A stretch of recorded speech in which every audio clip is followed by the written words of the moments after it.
ఒక అడవిలో సింహం, జింకపిల్ల, నక్క స్నేహంగా ఉండేవి. సింహం, జింకపిల్లది నిజమైన స్నేహం. నక్క మాత్రం వాటితో స్నేహంగా ఉంటూ నటిస్తూ ఉండేది. ఈ విషయం సింహం కనిపెట్టలేదు. జింకపిల్ల మాత్రం త్వరగానే గ్రహించింది.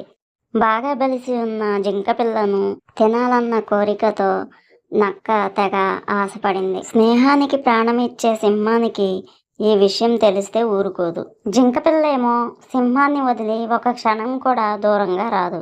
జింకపిల్లను ఎలా చంపాలా అని నక్క రకరకాలుగా ఆలోచిస్తుంది. అడవంతా ఒకసారి సరదాగా తిరిగొద్దామని నక్క ఒకసారి జింకపిల్లను అడుగుతుంది. దాని చూపుల్లో క్రూరత్వాన్ని కనిపెట్టిన జింకపిల్ల నేను రాను అంది.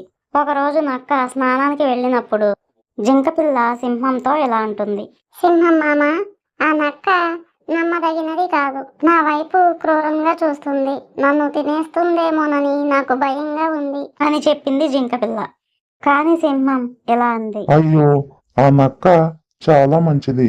నువ్వు అనవసరంగా భయపడుతున్నావు, సందేహిస్తున్నావు. ఒకరోజు సింహం బాగా తలనొప్పితో బాధపడుతుండగా ఇదే మంచి సమయం అనుకొని నక్క సింహం దగ్గరకు వెళ్ళి, సింహం మామ, నీ తలనొప్పి తగ్గాలంటే జింకపిల్ల రక్తం నీ తలకు రాసుకోవాలి అని సింహంతో నక్క అనింది.